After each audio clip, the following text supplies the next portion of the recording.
പ്രിയപ്പെട്ട മോമിനികളെ, അസ്സലാമു അലൈക്കും വറഹമത്തുള്ളാഹ്. ഇന്നാ ലില്ലാഹി വ ഇന്നാ ഇലൈഹി റാജിഊൻ. വെറും 8 മാസം മാത്രം പ്രായമുള്ള ഒരു കുഞ്ഞ് അബദ്ധത്തിൽ മരണപ്പെട്ടിട്ടുണ്ട്. ഒരു കുഞ്ഞ് അബദ്ധത്തിൽ മരണപ്പെടുക എന്ന് പറയുമ്പോൾ ആർക്കും സഹിക്കാൻ പറ്റാത്ത ഒന്ന് തന്നെയല്ലേ. ഈ ഒരു മരണം ആരെയും ഒരു നിമിഷം ചിന്തിപ്പിക്കും. അങ്ങനെ ഒരു മരണമാണ് നടന്നിരിക്കുന്നത്. ഈ കുട്ടിയുടെ മരണവുമായി ബന്ധപ്പെട്ട് ഈ കുട്ടിയുടെ പിതാവ് തന്നെ പോലീസിൽ പരാതി നൽകിയിരിക്കുകയാണ്. എന്തിനായിരിക്കും ആ ഉപ്പ പോലീസിൽ പരാതി നൽകിയത്? അതിനെക്കുറിച്ചും എനിക്ക് പറയാനുണ്ട്.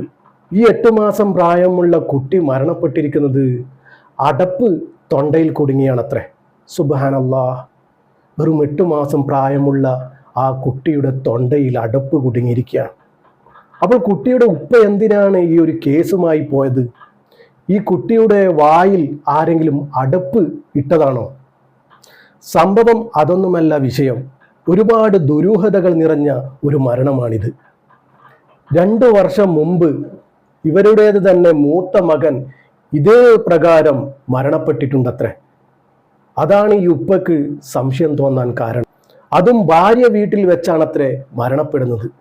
ഭാര്യ വീട്ടുകാർക്കെതിരെയാണ് കേസ് കൊടുത്തിരിക്കുന്നത്. ഒരു കുഞ്ഞിനോട് ആർക്കെങ്കിലും ഇങ്ങനെയൊക്കെ ചെയ്യാൻ പറ്റുമോ? ഞാൻ ചിന്തിച്ചു പോവുകയാണ്, ഞാൻ സംശയിച്ചു പോവുകയാണ്. ഇതുപോലെ ഒരുപാട് മരണങ്ങൾ അബദ്ധത്തിൽ നടക്കുന്നത് നമ്മളൊക്കെ കണ്ടിട്ടുണ്ട്. ഒരുപാട് കുഞ്ഞുങ്ങൾ ഇതുപോലെ മരണപ്പെട്ടിട്ടുണ്ട്. പാല് തൊണ്ടയിൽ കുടുങ്ങിയും തൊട്ടിൽ കീറിയും അങ്ങനെ ഒരുപാട് അബദ്ധങ്ങളിലൂടെ മരണപ്പെട്ടത് നമ്മൾ ഈ അടുത്തായി തന്നെ നമ്മൾ കണ്ടിട്ടുണ്ടായിരുന്നു. പടച്ചറബ്ബ് നമ്മുടെ കുഞ്ഞുങ്ങളെയൊക്കെ കാക്കട്ടെ. നമ്മുടെ കുഞ്ഞുങ്ങൾക്കൊക്കെ ആഫിയത്തുള്ള ദീർഘായുസ് പടച്ചറബ്ബ് കൊടുക്കട്ടെ.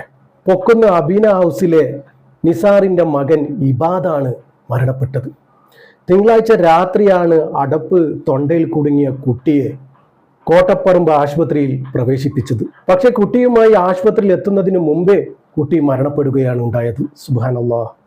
തുടർന്ന് ആ കുട്ടിയുടെ മൃതദേഹം കോഴിക്കോട് മെഡിക്കൽ കോളേജ് ആശുപത്രിയിൽ മോർച്ചറിയിലേക്ക് മാറ്റുകയായിരുന്നു. നിങ്ങളൊന്ന് ചിന്തിക്കേണ്ടത്, വളർച്ച എത്താത്ത ഒരു കുട്ടിയെയാണ് മോർച്ചറിയിലേക്ക് മാറ്റിയിരിക്കുന്നത് പോസ്റ്റ്മോർട്ടത്തിനായി. എത്രമാത്രം വേദനാജനകമായ വാർത്തയാണ്. അങ്ങനെ ഇവരുടെ 2 മക്കളും ഇതേ സംഭവം കൊണ്ടാണ് മരണപ്പെടുന്നത്.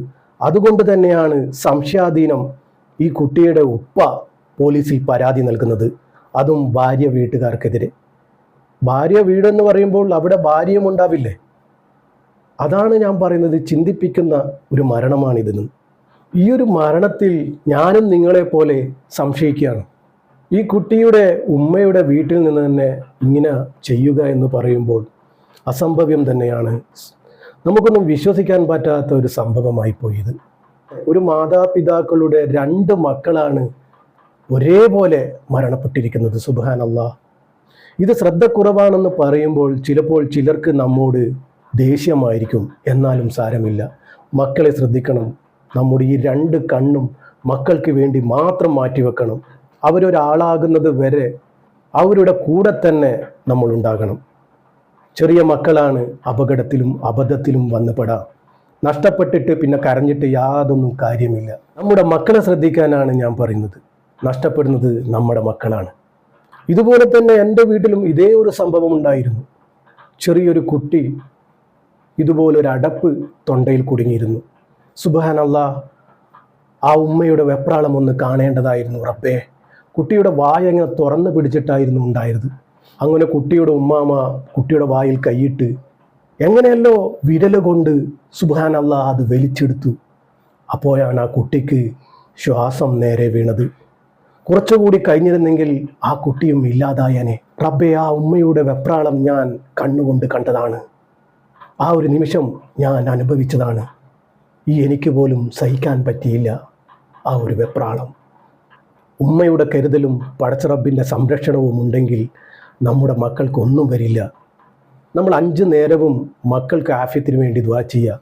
നമ്മൾ മാതാപിതാക്കൾ ശ്രദ്ധിക്കുന്നത് പോരാതെ പടച്ചറബ്ബിൻ്റെ ഒരു സംരക്ഷണ വലയം ആ മക്കളിലുണ്ടാകും. നമ്മുടെ മക്കളിലുണ്ടാകട്ടെ. പടച്ചറബ്ബ് നമ്മുടെ മക്കളെയൊക്കെ കാക്കട്ടെ. ഈ മരണപ്പെട്ട കുട്ടിയുടെ മാതാപിതാക്കൾക്ക് ക്ഷമയും സമാധാനവും സഹനശക്തിയും പടച്ചറബ്ബ് കൊടുക്കട്ടെ. ആ കുഞ്ഞുമോനെ പടച്ചറബ്ബ് ഹബീബായ തങ്ങളുടെ കയ്യിൽ തന്നെ ഏൽപ്പിക്കട്ടെ. പടച്ചറബ്ബേ, ആ പൊന്നുമോന് സ്വർഗീയ പൂങ്കാവനം നീ തുറന്നു കൊടുക്കണേ. ആ മാതാപിതാക്കൾക്ക് ആഖിറത്തിൽ ഒരു മുതൽക്കൂട്ടായി കൊടുക്കണേ റബ്ബേ. ആ പൊന്നുമക്കൾ സ്വർഗീയ പൂങ്കാവനത്തിൽ കളിച്ചു കൊണ്ടിരിക്കുന്നത് ഞങ്ങളെ കൊണ്ട് കാണിക്കണേ റബ്ബേ. അവരെയും ഞങ്ങളെയും നാളെ ജന്നാത്തുൽ ഫിർദൗസിൽ ഒന്നിച്ചു കൂട്ടണേ റബ്ബേ. ആമീൻ ആമീൻ യാ റബ്ബൽ ആലമീൻ.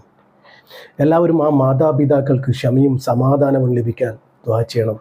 പറ്റുന്നവരൊക്കെ യാസീനും ഫാത്തിയും ഓതി ഹദിയ ചെയ്യുക. മക്കൾ നഷ്ടപ്പെട്ടവർക്ക് അതിൻ്റെ വിഷമം മനസ്സിലാകൂ.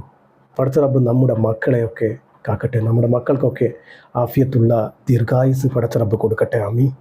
ഇതുപോലുള്ള പെട്ടെന്നുള്ള അപകട മരണത്തിൽ നിന്നും ഞങ്ങളെയൊക്കെ കാക്കട്ടെ, ഞങ്ങളുടെ മക്കളെയൊക്കെ കാക്കട്ടെ. അർഹമുറാഹിമായ റബ്ബേ, പടച്ച റബ്ബേ, മക്കളില്ലാത്ത ജീവിതം ഞങ്ങൾക്കാർക്കും തരല്ലേ റബ്ബേ.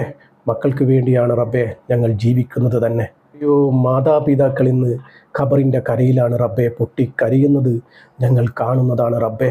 ആ മാതാപിതാക്കൾക്കൊക്കെ നീ ക്ഷമയും സമാധാനവും സഹനശക്തിയും നീ കൊടുക്കണേ റബ്ബേ. മക്കൾ മരണപ്പെട്ട മാതാപിതാക്കളുടെ വേദന അത് നേരിട്ട് കണ്ടനുഭവിച്ചവനാണ് റബ്ബേ. സഹിക്കാൻ പറ്റൂല റബ്ബേ, സഹിക്കാൻ പറ്റൂല. ആ മാതാപിതാക്കൾക്കൊക്കെ നീ ക്ഷമയും സമാധാനവും സഹനശക്തിയും ഇനിയുള്ള ജീവിതം നീ സന്തോഷത്തിലുമാക്കി കൊടുക്കണേ റബ്ബേ. പടച്ച റബ്ബേ, ഈ പാപിയായ സാധാരണക്കാരായ ഞങ്ങളുടെ ദുആ നീ സ്വീകരിക്കണേ റബ്ബേ. ഇവരുടെ ഖബറിലേക്ക് നീ എത്തിച്ചു കൊടുക്കണേ റബ്ബേ. ആമീൻ ആമീൻ യാ റബ്ബൽ ആലമീൻ. അസ്സലാമു അലൈക്കും വറഹ്മത്തുള്ളാഹി.